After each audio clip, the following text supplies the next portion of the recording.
Welcome back, fellow armchair generals. This is Gamer 1745, and yes, we're going back and looking up at Germany.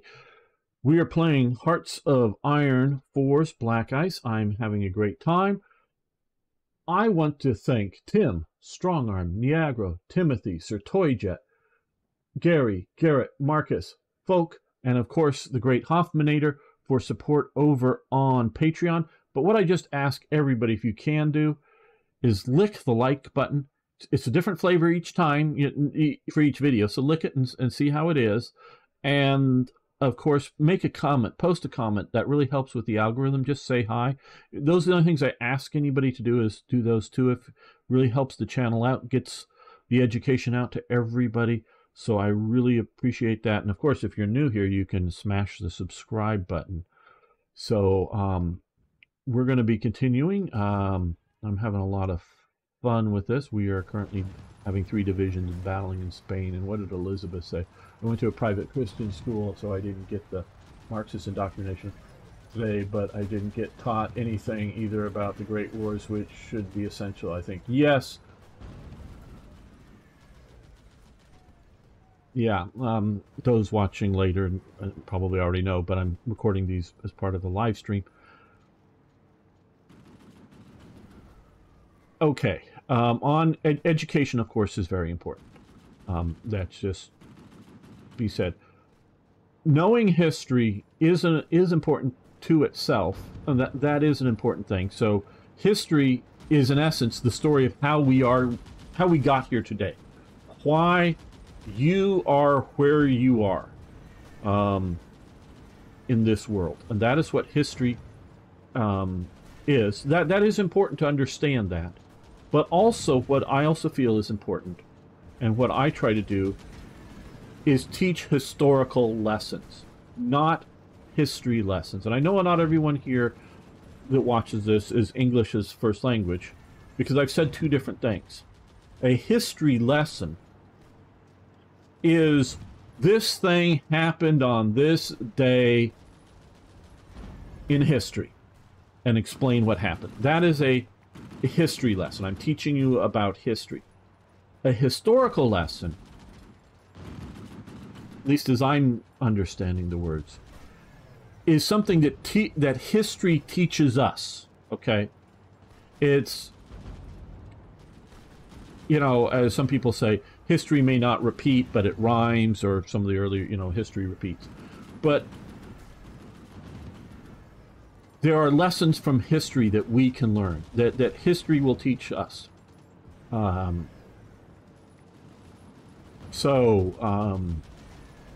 we'll go there. I do go to modern politics and situations. Right now, in the Western world, we have been seeing a large amounts of immigration from the non-Western world. Now, I live in America. I live in a very multicultural city, and it's really cool. But there is problems, even going way back, with cultural conflict. Okay, not you know, dominant culture or majority culture. No, it just, and you can look in, especially on the eastern part of the United States, conflict, say, between Italians and Irish. You know, it's not because of any race or anything like that. It's cultural conflicts, and I picked those 2 for a reason, because they're both Catholic. So it isn't even like the Protestant Catholic divide. They're both Catholic because they have cultural differences. So there's, you know, ways of doing things are slightly different, and that's fine, and that's good. And I'm an American, and we deal with it. That is part of why we have the amount of violence that we have in America, is because of cultural conflicts. But whenever you get a large group of people from a radically different culture moving into an area, history shows us, tells us, teaches us that they don't integrate, because they, in essence, even though they may walk past you on the street, may even work at the same job, they don't integrate into your communities. They form separate communities within your geographical region, whether it's a country, a state, a province, or whatever. And so maybe in Europe or America, you may see, you know, rural France, rural Germany not changing, but urban Germany, urban France may be changing. And so, and this is no, I'm not right now, because we did see a lot of the stuff over the attack, I believe, in the south of France, in Nice, was it? The knife attack just within a day or so of me making this recording, and it'll take a few days for this to get up there. I'm not, okay, we have that knife attack, that's a terrible situation, but even on a more limited scale, you know, of cultural conflict, you're bringing in large groups of people, they'll form their own, you know, whether they're good culture or bad, and this can be the flood of refugees from Ukraine into Europe. Are they intending to stay forever? Well, they might if Russia takes over, you know, and these people would feel like, oh shit, if I go back, I'll be persecuted. So they might end up staying. Now, Sarkozy was president or premier or whatever of France for a while, and he was, you know, I think his family was from Czechoslovakia or somewhere like that. Now he was in, you know, someone whose family, I don't know what generation he was in France, but his family had, you know, refugeed out or whatever to France and become, in essence, French, and integrated into the culture. Well, maybe, I don't know. I didn't know him. I don't know if he eats some Eastern European foods that would not be common in the French diet or something like we see here in America. Though, of course, I eat very much a lot of Italian food and a lot of Mexican food. You know, so we do eat other cultures' foods here, not just quote unquote our own. So it's that, and so we're seeing lessons from history that show us that if we allow large floods of people, and they can be great people from Ukraine. I'm not like, you know, I'm unlike maybe the example that I used a minute ago. I'm not talking that these people are going to go and try to become problem people, but do they speak the local language? Even if they learn the words, do they understand that the words have the same meanings as they do? Even though on the surface they may sound like they have the same meaning, but the subtext may be different, and that we would, within our own culture, we would understand. So you cause cultural conflict. And I'm not suggesting all the refugees that Western Europe or other parts of Eastern Europe have accepted, whether on a temporary basis, in the sense that now if I was Poland and if Ukraine settles back down and it's not all taken over by Russia, I'd be sending everyone back home. I mean, I would not I would do it orderly and give them time to go back home, and not just like 10 minutes later, everybody get on a bus and go home. But I would send everybody back home once it's settled down. Now, maybe if Russia comes in and are being bullies to the Ukrainian people, I might go, oh, hell yeah, we'll let them stay, because sending them back would be a bad thing. But if it settles down and there's still a Ukraine, even whether their particular home, because they may have fled from, you know, further east in it, whatever the final solution borders for this conflict look like, their home may or may not be occupied, but Ukraine, I'd send them all home, because they're temporary refugees from a conflict, not intended to be a migration of people. And so it's not, again, the quality or character of the people, it's they're Ukrainians, and I have some Ukrainian friends, but they're Ukrainians, they're not French, they're not English, they're not Americans. Oops, I hit the thing. So it's not that it's bad people, because it's large groups of people coming in. So that is a lesson from history, because we can learn this, we can see this over time, and that sometimes it works out very well, sometimes it works out very badly. So, and the further you are culturally away from the culture that you've come to, the more problems and trouble you have. And now here's the other historical lesson that I want to bring up, that I think that we're seeing from news reports in the last few days, that the leaders in Western Europe really don't understand.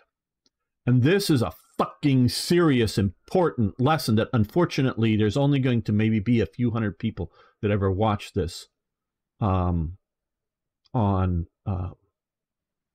YouTube, and I wish I had a larger audience. God, I wish I had a larger audience. I don't know a reasonable way of how to get a larger audience. I wish I could. Here's the important lesson, people, leaders of France and Germany. If you do not address real problems, or the problems that the average citizen believes are real, even if you think, and maybe in your, what we say in America, ivory tower, which is sort of an academic institutions, don't see as a serious problem. If the average citizen sees it as a serious problem, if you, the sensible, reasonable left to right, now we're not talking the extremes, but the left, the middle, and the right, the sensible ones, if you don't address what the people consider as a serious issue, you get this. You get the rise of extremism, whether it's the Nazis or the communists, okay? If you do not address real concerns, and not just over immigration, it could be, you know, unemployment. If there's way too much unemployment in your country, well, they're going to seek out, whether it's communists or fascists or whatever, they're going to seek out radical solutions, okay? So if the reasonable center, and I would consider myself, at least from the American perspective, you know, on the reasonable right. I'm definitely on the American right, which is different than the European right. American right is sort of liberty, freedom, leave me the fuck alone. European right, and I have some European right friends, they're, you know, state authority. What they want, what their version of good state authority, they want state authority. They want the government to control things. American right and European right have some agreements on issues, but we're very different. You know, I'm much more liberty-based than most European right. But if you don't address issues, you get extremism. That, you know, the Nazis didn't just appear because Hitler spoke well. No, Hitler spoke to the major issue, not the only, I mean, to multiple issues, but to the major issue of the Versailles Treaty and the end of World War I, that was something that the German people, particularly at that time, resonated with those German people. I don't speak German. I mean, I know a word or two. Hitler just sounds like a bunch of screeching to me, so he has no mesmerized, and I've watched a lot of his speeches and whatnot, often with a, you know, a scroll down below with the translation. He doesn't have any power for me. Now, is it because I don't speak German, or because I'm not a German, or because I'm not a German of the 1920s and 30s and after World War I? So I don't know how much resonance he would have if you started broadcasting his speeches today, because the Germans go, what, Versailles Treaty? That's, you know, 10 generations ago. You know, we don't care about that anymore. You know, I don't know, or maybe it would still speak to the German people today. I don't know. But so to me, Hitler's just, you know, a funny guy in a mustache that shouts a lot as a personality. And so he has no mesmerizing effects for me. But he resonated with the German people at the time, and maybe his tone sounded good to them. To me, again, it sounds like a lot of shouting, screeching to me. You know, French sounds very melodic and, you know, flowing with the language and all.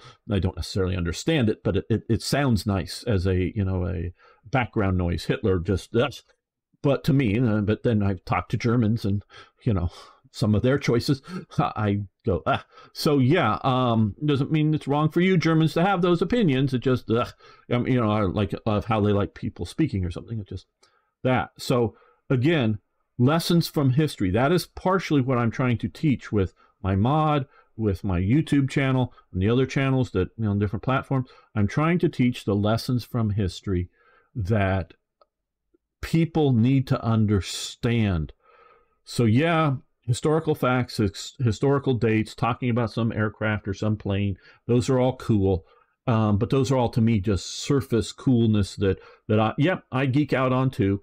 I'm not trying to say that I don't, but the real powerful stuff for me is the underlying lessons from history, as opposed to history lessons. So that's what I'm trying to teach, is lessons from history as opposed to history lessons. So I hope that gets out to everyone. Let's see what you've been chatting about in the chat while I've been ranting here, and I do sort of, because I get in a rant and go off of it. Okay. Oh, a history. Hello, Bean Slam. How you doing? So yeah, and you know, again, like I say, I'm not anti the refugees from Ukraine, but they're going to cause problems. I mean, I'm sure you show up and you take kids who have zero English and you put them in an English, school, whether temporarily or permanently, they're going to cause disruption to that class. Now, I'm not saying the class is upset with it because, hey, these new cool foreign kids and we want to help them out, and they may be very well behaved, but so I'm not necessarily saying problems as in causing fights or whatever. I'm just saying they're causing disruption, to the regular class flow. And, so you're introducing. Now, if you introduce one kid per class, that may be no big deal, or one kid per school, definitely no big deal.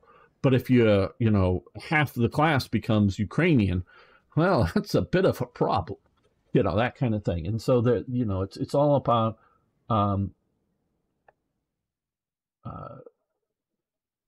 scale. Modern people want to mix everything together rather than, separate but equal, it doesn't exist. We've learned that in America. Separate but equal does not exist. But they have bought into the ideology of multiculturalism. Most of the people who buy into the ideology of multiculturalism have not lived in a multicultural society. So, yeah, they haven't lived there to experience it. And like I say, I have, and I'm good. Beam Slam. Yeah, you're wrong, Sling, about, I don't know if he eventually says age here. But now for 3 weeks. Actually, we're really cool here in Southern California, and it is a gray day that looking about ready to rain. I think it's the El Nino effects. All this global warming is making it cold here in Southern California. Public school in Finland wars covered, but not too Marxist, but doubt much changed in 10 years. Yeah. Kingdom of the Danes. Bring to America. Oh yes, in America we're very much Marxism are the Marx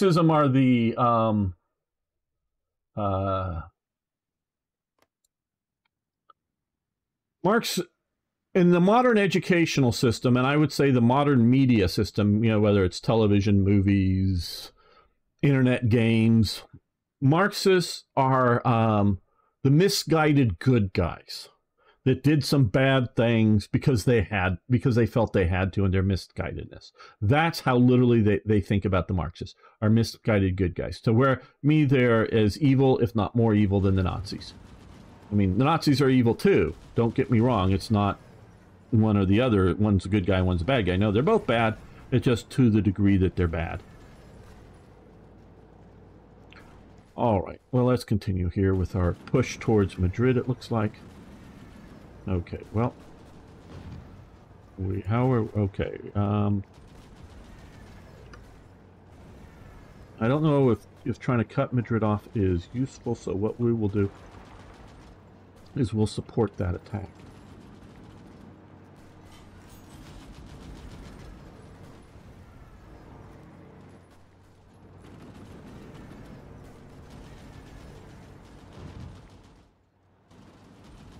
We got Valencia. Don't know where they'd move their capital, down here to Cadiz or Malaga. Ah, okay. Sudetenland. There we are. Okay. Focus completed. Okay, so the Sudetenland, I'm asking, yeah, okay, again, we have, and in earlier playthroughs of mostly my Hearts of Iron 3 series, I've gone into the details and talked at great length, so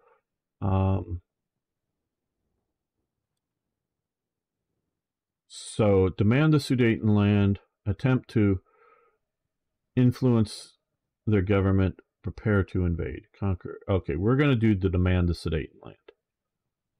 I guess that's the historical one. The Munich conference, talks have been held in Munich between the German leaders of Britain, France, and Italy to discuss the future. Okay, they're canceling. Okay, it's a historic day. Okay, so we got this. I designed an event that, again, for my mod, in which covers more of the tick-tock back and forth, but gives Germany a chance to press for the Sudetenland, and then a random chance that the British and French would say no, and then Germany could either back off or press again, and then a random chance that the British and the French would give in. Most, I forget the exact percentage, but like 80% chance that they'd go the historical path and give in. But there was a chance that it would end up being a war.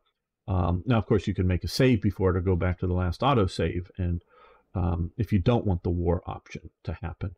But I give that. Now, of course, if there's a human player playing the other countries, they could just either pick war or not pick war. Hello, folk. How you doing? So you do not assault hilly terrain with panzers. They're very expensive and require caution when using them. Well, caution within using them, yeah. We're right now, they got fortification level 2, but we're attacking a planes with them right now. I sort of wanted to do that more than just push into Paris, or not Paris, Madrid, which is urban, which may not be very good for panzers either. Yep, India rejected the offer for us to join NATO. Foreign Minister, not suitable. Yeah, saying, like I think I said to you last week, whatever your personal feelings are about it, whatever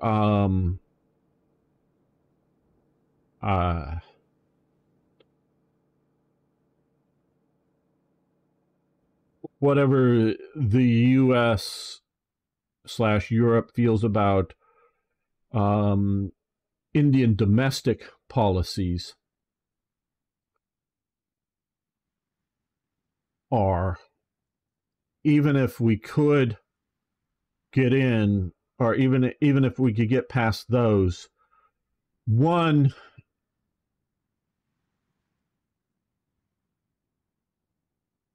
India's continued sort of playing both sides, if you will, in some cases, you know, trying to get support from Russia, you know, building some you know, ships or submarines. I know they're getting West German, or sorry, West German, man, it's dating myself. German, you know, Germany's setting up to build to help, or whatever, setting up a submarine production facility in India.